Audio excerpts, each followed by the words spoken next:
I'm Mike, 51 years old, and I'm a novelist. Growing up in an orphanage, I always longed for a family. Eventually, I got married and had the family I always wanted. I was so happy and promised to cherish it forever. When I married my wife Alina, she had a 19-year-old daughter named Lily. Lily is now a respected editor at a publishing company. She has always loved novels, especially the works of the anonymous novelist Tom. She became an editor just to meet him. Tom's books are big hits, making him a best-selling author. There's a rumor that Tom will soon reveal his face in an exclusive interview and a paid online article at Lily's company. At the start of our marriage, not knowing how to connect, I focused on earning money for my daughter and becoming someone she could respect. I took care of household chores and never missed family outings and events. Even though I never knew a family growing up, I tried my best to give love to ours. But today, something unexpected happened. Today is my daughter's wedding day. Her partner, Brian, is into photography. Because of my busy schedule, I've only spoken to Brian via video calls and never met him in person, but he seems like a decent guy. Just before the wedding, I entered the bride's dressing room where my daughter and wife were. Suddenly, Lily said to me, "You old man with no blood relation, get out." She used to adore me as if we were blood related, and I thought we were close. I was confused by her words. "I've been looking forward to the day I could get revenge on you for bullying Mom. There's no seat for you today," she added. I had no idea what she was talking about. My wife just smirked upon hearing this. I was confused. Then my wife handed me a filled-out divorce form. I needed to think, so I left the dressing room to be alone. That's when I first met Brian. "Mike, hello." "Ah, yes. Can't believe we're meeting here. Is work okay?" "Work? Oh, well, yeah. It seemed Lily told Brian I couldn't attend the wedding because of work." I felt awkward about what had just happened. "Could we talk for a moment?" Then I learned a shocking truth. After hearing it, I decided to leave.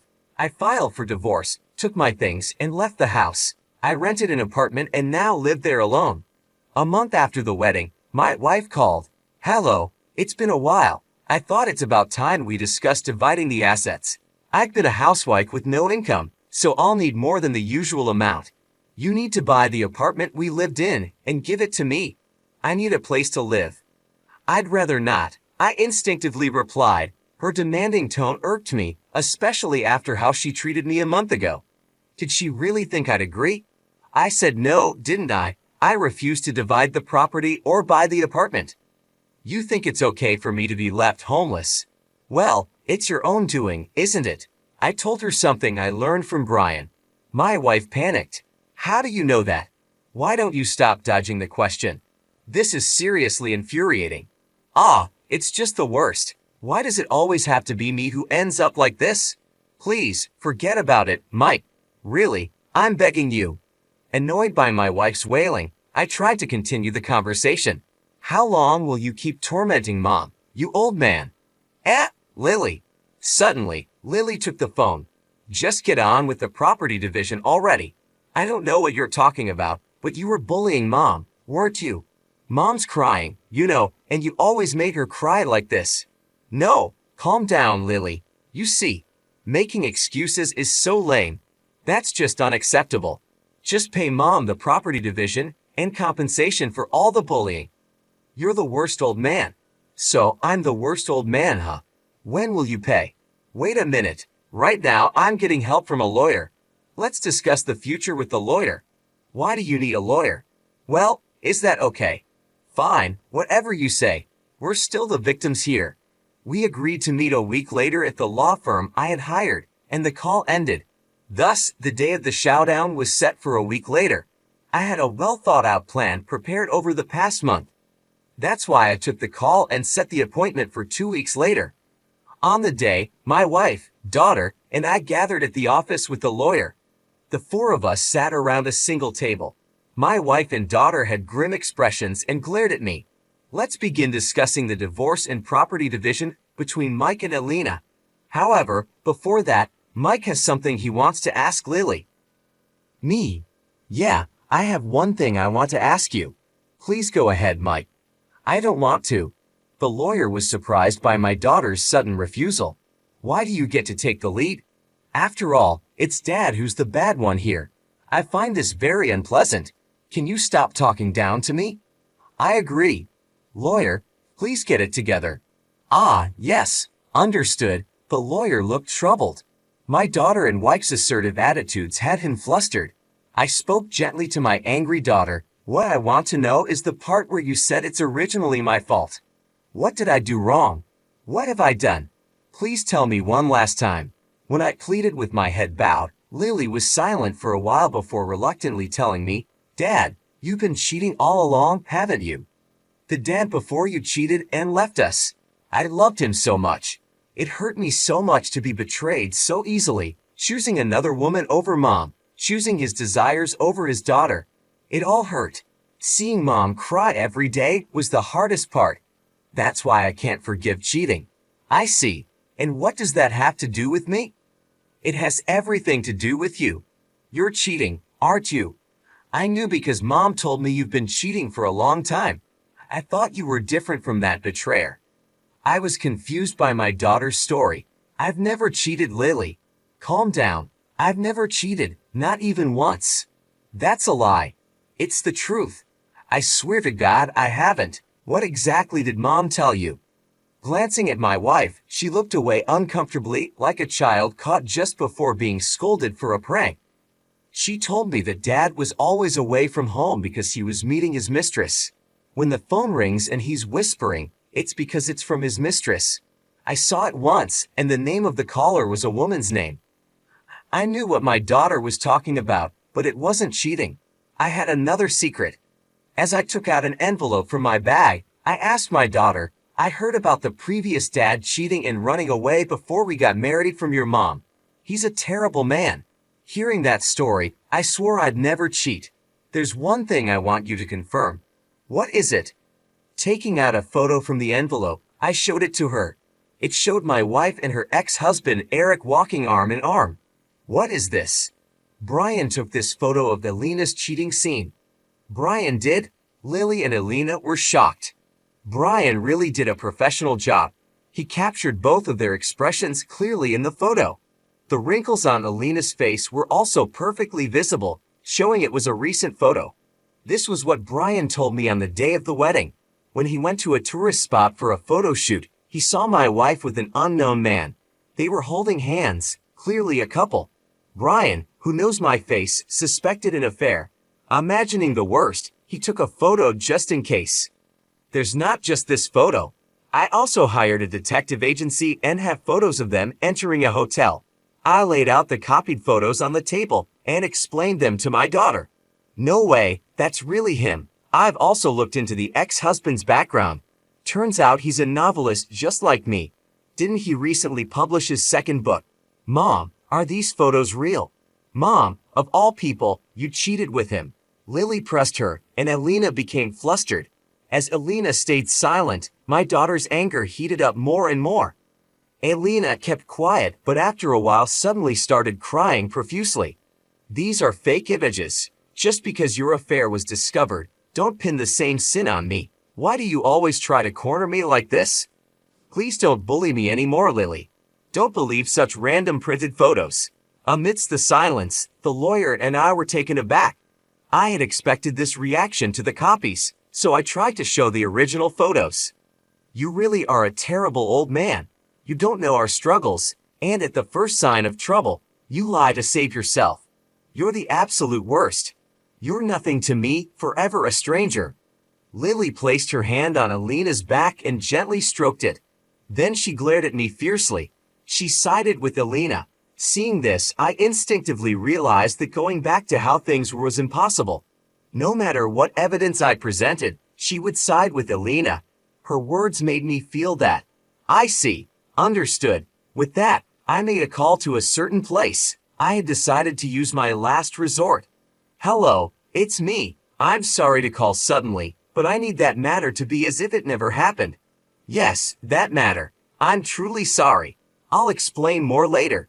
With that, I hung up the phone. Both of them looked at me curiously. What was that call about? Probably his mistress, Alina said coldly. Indeed, I did meet with Eric occasionally, but that was to talk about our daughter. It wasn't a romantic relationship. Is it so strange to talk to an ex-husband about his daughter? To call that cheating? How narrow-minded can you be, Elena? Seeing that Lily was on her side, Elena suddenly became more assertive. Well, indeed, Eric has been saying he wants to get back together, hasn't he? I wasn't interested before, but I've changed my mind. I've decided to get back together with Eric. Eric is a popular author currently promoting his second book. He is completely different from obscure authors like you. I've never seen your books in stores. Unlike you, he has status, money, and a blood relation with Lily. My wife boasted proudly. Then Lily's phone started ringing off the hook. She answered the phone in a panic. Hello, this is Lily speaking. Yes, what? Her face grew paler and paler. By the end of the call, she was as white as a ghost. What should I do? What happened? The novelist Tom, who is scheduled to reveal his face soon, has decided to cancel it. Huh? Isn't that something not to panic about? It is a reason to panic because it's been announced for months now. It was supposed to be revealed along with the new book.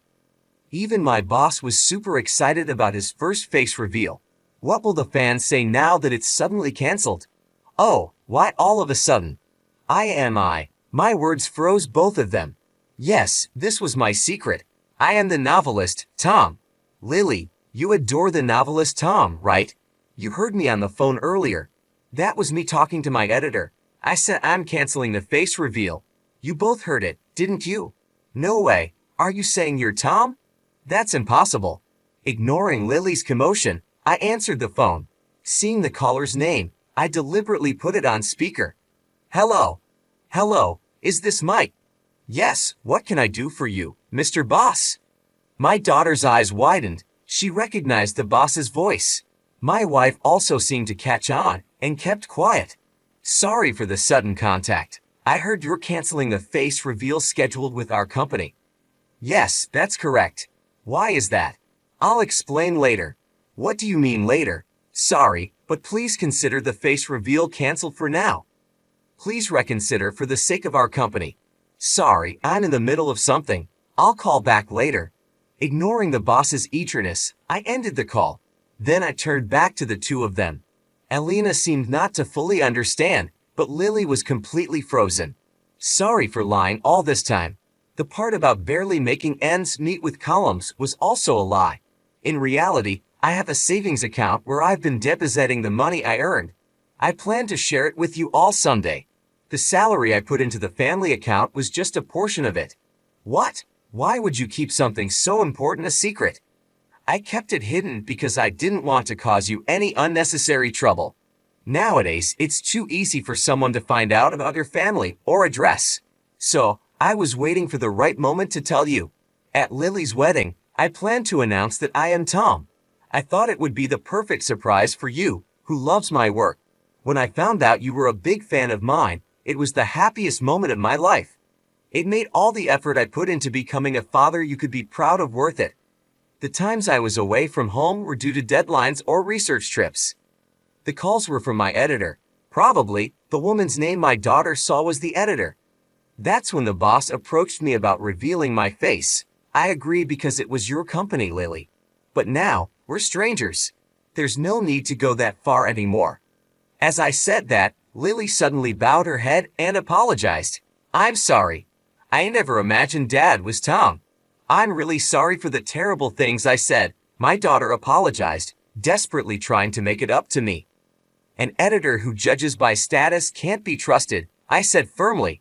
It might be harsh as a father, but we're strangers now. As an author, I firmly rejected my daughter. Her head drooped, and feeling a bit sorry for her, I decided to throw her a lifeline. Elena, why don't you introduce her to someone else? Didn't you talk about the popular author Eric? I've never met such an author at any New Year's party though. When I said that, she clearly looked frustrated. It seemed she finally realized I was a popular author from the incessant ringing of my phone. After a while of silence, Elena suddenly said with a smile, Hey Mike, I've decided I won't get back together with Eric after all. I didn't know you were a famous author and wrongly suspected you of cheating. Sorry, that call was from your editor, right? I'm really sorry. From now on, I'll properly support you, Mike. So, let's start over, shall we? Seeing my wife say this so nonchalantly, I regretted ever marrying such a woman. Blinded by status and money, she flipped her stance so easily. I found it even more unforgivable. I hate people who change their attitude based on status. I'll be filing for damages against you and Eric. What? It's only natural. You even lied to Lily. Don't think you'll be forgiven. And Lily, I'll explain everything to the boss. Why? Because it's easier that way. I've already told him you're my daughter after finding out I am Tom. I asked him to make sure you wouldn't be ostracized at work. Well, it might be for a different reason now. What have you done? It's the result of your own actions.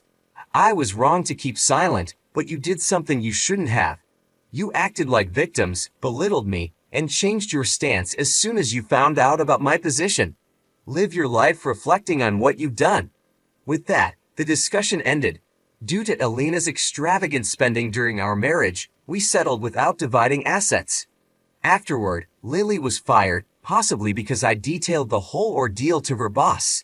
Since then, she's been struggling, and there seems to be a crisis in her marriage with Brian. I heard this when I went out for drinks with Brian.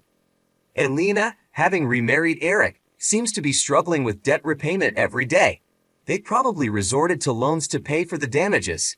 Eric was already known as a struggling author with no savings. Moreover, with the bad rumors from this incident, it's unlikely any company would want to work with him again. I plan to travel abroad for research as soon as I finish my current work. The damages for my wife and Eric will be spent on enjoying luxury overseas. I was wrong to keep silent, but you did something you shouldn't have. You acted like victims, belittled me, and flipped your stance as soon as you found out about my position. Live your life reflecting on what you've done, I said, bringing an end to our heated discussion. Elena and Lily looked shocked and unsure how to respond. With those final words, I left the room, feeling a strange mix of relief and sorrow. During our marriage, Elena had been extravagant with her spending. Because of this, we settled without dividing assets. It was a relief to avoid the hassle of splitting everything, but it also highlighted the financial recklessness that had marked much of our time together. I moved forward, determined to start anew. Not long after, I heard that Lily was fired from her job. I suspect it was because I had detailed our family ordeal to her boss. It wasn't out of spite, I just wanted the truth to be known. Since losing her job, Lily has been struggling to find her footing. She and Brian are facing a crisis in their marriage. Brian, who seemed so promising, now appeared overwhelmed by their shared troubles. One evening, I went out for drinks with Brian. He looked worn out, his once bright demeanor dimmed by stress. Over a few drinks, he confided in me about the difficulties he and Lily were facing. Their marriage, once filled with hope, was now strained by financial pressures and lingering mistrust. I felt a pang of guilt, but also knew that the path they were on was a result of their own actions. Meanwhile, Elena remarried Eric, her ex-husband. But their reunion was far from a fairy tale. They were struggling with debt repayment every day. To pay for the damages I had claimed, they'd probably resorted to taking out loans. Eric, who was already known as a struggling author with no savings, was in a worse situation than ever. The bad rumors from this incident spread quickly, and it was unlikely any company would want to work with him again. His once promising career was now in ruins. As for me, I had plans of my own. Once I finished my current work, I planned to travel abroad for research. The damages I received from Elena and Eric would be spent on enjoying luxury overseas. It was a bittersweet ending to a tumultuous chapter of my life. I had loved my family deeply, but their betrayal and deceit left scars that only time and distance could heal. The money would allow me to live comfortably, but it was the freedom and the fresh start that I valued most. I looked forward to new adventures and opportunities, leaving behind the pain and complications of the past. It was time to embrace the future and make the most of my second chance at happiness.